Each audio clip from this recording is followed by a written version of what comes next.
Greetings my lovelies, and thank you for stopping by the circle today. Last time we met, we talked about different types of heroes and villains and how to work them into your story.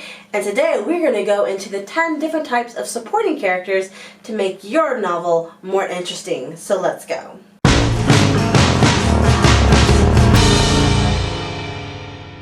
I really don't feel like I should explain what a supporting character is, but just in case you need it broken down Barney style, a supporting character is a character in your novel or story or whatever you have that helps support either your hero, your villain, or to help move the story along.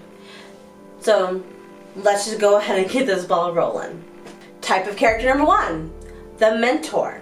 This is the type of character that passes along information to your hero, usually under the guise of the wise old wizard, Gandalf, Dumbledore, yada yada yada. But sometimes it can even be as similar as someone who only has a year or two of extra experience, like Annabeth in the Percy Jackson series. She's been in Camp Half-Blood longer, and she's, the smart one, so she helps to guide him along, regurgitating facts and histories and battle plans to help him going. Basically, if they're smart and they teach, they are the mentor. Number 2, the best friend. This one I'm going to tag under the hero because I have a separate one for the villains themselves. But your best friend is just that. They are there with your main character 150,000%. They're going to back them up no matter what. We all deserve a best friend supporting character. Number 3, the Igors. I chose the Igors for the villains because they are the exact opposite of the best friend. If the best friend goes to the hero, Igors go to the villains. Really enough said on that one. Number 4, the love interest. They are just the romantic interests of your hero or villain. Both can have them. Seriously, people. Lovable. Villains can be lovable. Like, seriously.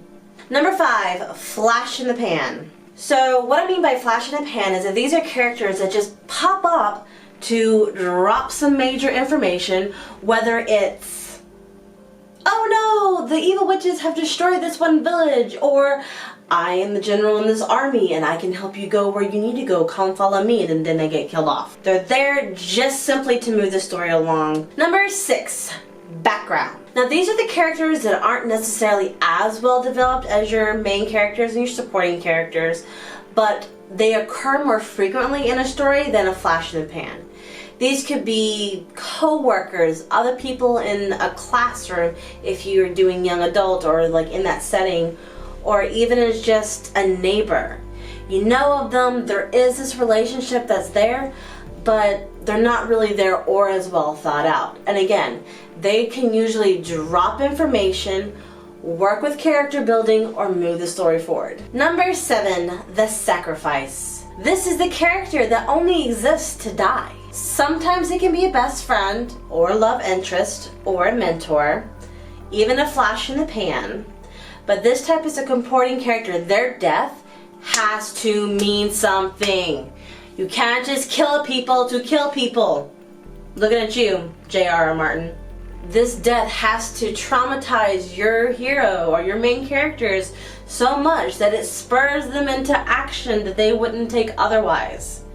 If you're gonna kill them, make it count. Number 8, the animal consort. Disney is famous for giving these ones. Every Disney princess has an animal cohort. Sometimes they're nonverbal, like, most of the Disney princesses, but sometimes they actually speak. In terms of Aragon and that whole franchise with the talking dragon, Seraphina or Safina, whatever her name is an animal consort. You have the demons in his Dark Materials, and trying to think of another one. Zachary Binks in Hocus Pocus, even though he was cursed, but that's beside the point. Number 9, the inanimate objects. And I can already see people going, what? What in the world are you talking about? I really only have 2 prime examples of this, but basically, actually technically 3. So you have the ring from Lord of the Rings, which is semi-sentient. You have the wands from Harry Potter, who again are semi-sentient. And then you have the weapons in Percy Jackson, which have their own history and semi-sentient actions. So these are basically non-living things, usually magical in nature, that can affect your plot or your character, or both. And number 10, the comic relief. These are usually the most fun characters to write because they don't take anything seriously. They're always cracking a joke. Sometimes there's slapstick humor, so it's like shit always happens to them.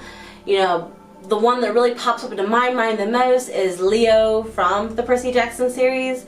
He is hilarious. I love him. He's great. So, there you have it. The 10 types of supporting characters. And like I was saying before with like the one that dies, you can actually take these and mesh them all together and put them in a blender to create something completely new or unique or a twist on it. It doesn't matter. These are just some examples for you to use. That is all that I have for you, and I will see you on later on the circle. Bye!